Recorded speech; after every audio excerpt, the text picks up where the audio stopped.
नमस्कार प्यारे बच्चों, आज हम आपकी पुस्तक कृतिका का दूसरा पाठ जॉर्ज पंचम की नाक पाठ करेंगे, जिसके लेखक हैं कमलेश्वर। अभी इस पाठ में देखिए कब का वर्णन किया गया है। जब महारानी एलिजाबेथ इंग्लैंड से भारत, पाकिस्तान और नेपाल के दौरे पर आने वाली हैं, तब का। इस पाठ में व्यंग्य किया गया है। व्यंग्य समझते हो? किसी का, जैसे हम हरियाणवी में कह सकते हैं कि ताना मारते हैं, ठीक है। एक तरह का व्यंग्य है, कटाक्ष कहते हैं इसे। कटाक्ष किया गया है किस चीज़ के ऊपर? भारतीय लोगों की मानसिकता पर, क्योंकि देश आज़ाद हो चुका है, लेकिन फिर भी आज तक अंग्रेजों का भय और खौफ और उनके द्वारा दी गई गुलाम मानसिकता हमारे अंदर विद्यमान है। तो इस पाठ में बताया गया है कि जब महारानी एलिजाबेथ का पता चलता है कि वो भारत के दौरे पर आएंगी, तो तुरंत अफरा तफरी मच गई। दिल्ली में एकदम से अफरा तफरी मच गई। अरे महारानी एलिजाबेथ आएंगी, अरे महारानी एलिजाबेथ आएंगी। तो सड़कें रंगीन हो गई मतलब साफ कर दी गई, सफ़ेदी डाल दी गई, पुरानी बिल्डिंगों पर पेंट करवा दिया गया। जैसे आप लोग देखते हैं कई बार जब इलेक्शंस होते हैं, तो आप लोगों को देखा होगा आप लोगों ने कि जब भी कोई नेता आता है ना गांव में, तो उससे पहले बड़ी सफाइयाँ कर दी जाती हैं। रातों रात सड़कों पर बंद लगा दिए जाते हैं, जहाँ पे टूटी हुई सड़कें होती हैं उन्हें ठीक कर दिया जाता है रातों रात। पेड़ों पर भी लाल लाल पेंट कर दिया जाता है आधे आधे नीचे के हिस्से पर। किस लिए? उन्हें असलियत दिखाओ? नहीं, ये हमारी मानसिकता है कि जब जो नेता आते हैं उस टाइम तो हाथ जोड़ते हैं, वोट चाहिए उन्हें। बाद में नहीं आता कोई भी देखने के लिए कि रोडों में गड्ढे हैं या प्रजा कितनी दुखी हो रही है, ये सब चीज़ें हैं। तो उस टाइम भी ऐसा ही हुआ। क्या हुआ? दिल्ली में अफरा तफरी मच गई। महारानी एलिजाबेथ आएंगी, देखेंगी, तो इसलिए सारा सरकारी तंत्र भागदौड़ में लगा हुआ है। तभी देखते हैं कि गश्त लगती थी इंडिया गेट के सामने जॉर्ज पंचम की, जिसने राज किया हमारे ऊपर। उनकी एक मूर्ति लगी हुई थी, जिसे हम स्टैचू कह देते हैं, और पहरे भी लगा रखे थे। रात को गश्त लगती थी, घोड़ों पे सिपाही घूमते थे, लेकिन फिर भी ना जाने कैसे किसी ने उनके मूर्ति की नाक तोड़ दी, नाक काट दी। अब देखिए, ये मुहावरा भी है, नाक कटना, नाक काटना। क्या होता है इसका अर्थ? बेइज्जत करना, उसकी बेइज्जती कर देना। तो ये चीज़ देखकर सभी घबरा गए कि अब महारानी एलिजाबेथ आएंगी और देखेंगे कि जॉर्ज पंचम की तो नाक ही नहीं है, यानी ये इन लोगों ने इज्जत ही नहीं छोड़ी। तो बड़े घबरा जाते हैं। तुरंत जल्दबाजी में मीटिंगें बुलाई जाती हैं, बड़े बड़े गोपनीय तरीके से मीटिंग रखी जाती है और सलाह मशवरा किया जाता है कि भाई इस नाक का मसला हल करना है, बताइए कैसे करेंगे। तो किसी ने सुझाया, क्या सुझाया? कि भाई बुला लो, मूर्तिकार को बुला लो, देखते हैं। अब एक मूर्तिकार बुलाया गया। मूर्तिकार ने देखा और क्या कहा कि ठीक है। वो थोड़ा लालची था पैसे का। उसने कहा ठीक है, मैं कर तो दूंगा इस काम को, क्योंकि मुझे पहाड़ों पर जाना पड़ेगा कि जैसे पत्थर से ये मूर्ति बनाई गई है उसी पत्थर की नाक लगानी पड़ेगी, तो मेरे को पैसा चाहिएगा, मैं चला जाऊंगा। अब वो बड़ा ड्रामेबाज था। बड़े पहाड़ों के दौरे किए उसने, और आके क्या बताया, कुछ दिन बाद फिर लौटा और बता दिया, सर किसी भी पहाड़ का पत्थर ऐसा नहीं था जैसा जॉर्ज पंचम की मूर्ति का है। अब क्या किया जाए? फिर बड़ी समस्या पैदा हो गई। तो उसने कहा कि मैं आपको ना एक और सुझाव देता हूँ, किसी को बताना मत। कानाफूसी होने लगी। बताइए बताइए क्या बताएंगे? तो उसने कहा पहले दरवाजे बंद कर लो। कमरे का दरवाज़ा भी बंद कर दिया गया। और फिर कहा कि हमारे देश में जो बड़े बड़े नेता हैं, जैसे महात्मा गांधी, सुभाष चंद्र बोस, भगत सिंह, इनके किसी स्टैचू की नाक क्यों ना काट ली जाए और वो लगा दी जाए। तो थोड़े से प्रतिरोध के बाद ये मान ली गई बात उसकी कि हाँ ये ठीक है। तो ये काम उसी को सौंप दिया गया और उसने अपनी एक टीम बनाई, कमेटी बनाई और चल दिया। अब कभी दक्षिण में गोपाल कृष्ण गोखले वगैरह से लेकर महात्मा गांधी, सुभाष चंद्र बोस, हर एक की जाकर नाक उसने देखी और आकर क्या कहा कि बात नहीं बनी क्योंकि सबकी नाक बड़ी है। जॉर्ज पंचम की नाक से सबकी नाक ऊंची है। बड़ी और ऊंची होने का क्या मतलब है? इसका मतलब है तो भारतीय। अब उन्हें पता है जिसने हमारे ऊपर इतने दिन राज किया है उनकी नाक बड़ी है या हमारी है? हमारी इज्जत बड़ी है। नाक किस चीज का द्योतक है? इज्जत का, प्रतिष्ठा का। तो कहते हैं कि हमारे वालों की नाक तो उन सब से, मतलब जॉर्ज पंचम की मूर्ति की नाक से बड़ी है। अब ये फिर मसला रह गया।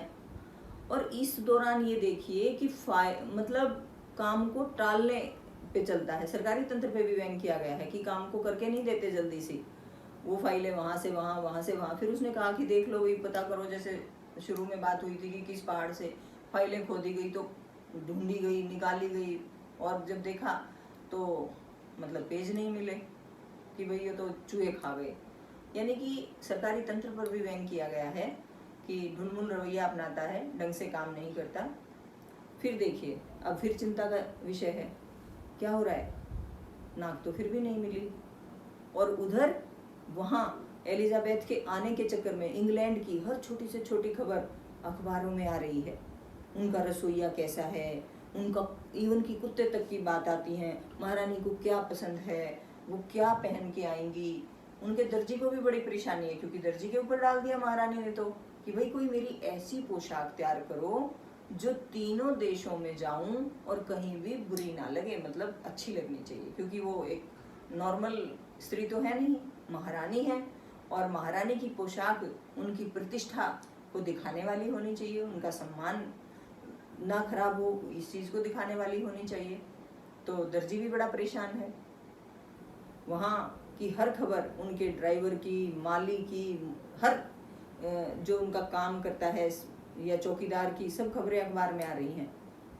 और क्या होता है, दर्जी लास्ट में भारत से ही एक रेशमी कपड़ा मंगवाया जाता है जो 400 पौंड का आता है, उससे हल्के नीले रंग का है। आपसे प्रश्न पूछा जाएगा कि दर्जी की परेशानी का क्या सबब था, तो दर्जी क्यों परेशान था? महारानी एलिजाबेथ के लिए परेशान था कि 3 देशों के दौरे पे, कौन कौन से देशों के दौरे पे जाएगी? भारत, नेपाल और पाकिस्तान। तो दर्जी क्यों परेशान है कि तीनों ही देशों में महारानी सुंदर लगनी चाहिए, उनकी प्रतिष्ठा अच्छी बनी रहे, इसलिए तो वो उनकी पोशाक को लेकर इसीलिए परेशान था। फिर ये पूछा जा सकता है भाई उनका कहाँ से मंगवाया गया, तो भारत से मंगवाया गया। कि कैसे रंग का सूट मंगवाया गया? हल्के नीले रंग का। तो वहाँ तो ऐसी तैयारियां चल रही हैं और यहाँ भारत में भागा दौड़ मची हुई है। किस लिए? जॉर्ज पंचम की नाक के लिए। अब तीसरी बार फिर जो मूर्तिकार है वह कहता है कि दरवाजे बंद कर दिए जाएं। जब मीटिंग होती है तो क्या कहता है? दरवाजे बंद कर दो, मुझे एक और आइडिया आया है। तो फिर दरवाजे खिड़कियां बंद किए जाते हैं। ये क्या बात दिखाता है? चोरी छुपा के कर रहे हैं वो। क्या कहता है कि अपने देश में इतने करोड़ आदमी हैं, अब तो 1 करोड़ 33-35 लाख हैं, तो कहता है इतने करोड़ आदमी हैं, तो क्यों ना हमारे भारतीय की किसी की जिंदा नाक, मतलब किसी जिंदा आदमी की नाक काट के लगा दी जाए। और फिर चिंताग्रस्त माथों के साथ, यानी चिंता की लकीरों के साथ ये फैसला ओके कर दिया जाता है, यानी कि ठीक है भाई ऐसा ही करना पड़ेगा। अब महारानी के आने का दिन आ गया और अखबार में खबर भी आ गई कि नाक का मसला हल हो गया। क्या किया गया उसके लिए कि कहीं ये नाक जो लगाई है किसी की जिंदा आदमी की नाक काट के ये कहीं सूख ना जाए, खराब ना हो जाए। तो इसलिए पहले जॉर्ज पंचम की मूर्ति के पास से उसे बहुत अच्छी तरह साफ किया जाता है, उसमें पानी भरा जाता है और उस पर नाक लगा दी जाती है। क्या क्या चीज़ दिखाती है ये, कि आज भी हम स्वतंत्र होने के बाद भी उनसे, इंग्लैंड का जो महारानी एलिजाबेथ थी, उनसे इतने डरे हुए हैं कि कहीं वो बुरा ना मान जाएं कि जॉर्ज पंचम की नाक पे नाक नहीं है, इसलिए एक भारतीय की नाक काट कर लगा दी जाती है। लेकिन अगले दिन अखबार में सिर्फ इतना तो लिखा गया कि नाक का मसला हल हो गया, लेकिन कोई उत्सव, कोई जलसा या कोई रिबन काटने जैसा कोई काम नहीं दिखाया गया। अखबार वालों की तरफ से क्या था, ये ऐसा महसूस हो रहा था कि आज हम सब की नाक कट गई है, क्योंकि जब एक ऐसे अंग्रेज अधिकारी जिन्होंने हमारे ऊपर इतने साल राज किया क्रूरता के साथ, भारतीय जनता को कितना परेशान करते थे वो लोग, और उसके बावजूद भी उनकी नाक को लेकर हमारे वालों ने अपने ही भारतीय भाई किसी की नाक काट कर लगा दी, तो ये हमारे लिए कितनी शर्म की बात थी। यही आपको इस पाठ में बताया गया है, ये व्यंग किया गया है। तो ये था आपका पाठ जॉर्ज पंचम की नाक। प्रश्न आपको मैंने बता ही दिए हैं कि ये पूछा जा सकता है कि दिल्ली में अफरा तफरी क्यों मच गई थी रानी के आने की खबर सुनते ही, तो आप बताएंगे कि जॉर्ज पंचम की मूर्ति की नाक नहीं थी, और जब कोई विदेशी या कोई भी आता है तो उसे साफ सफाई दिखाने के लिए बिल्डिंगें पोत दी जाती हैं, सड़कें साफ कर दी जाती हैं, मरम्मत करवा दी जाती है, ये भी सारी बातें बता सकते हैं आप।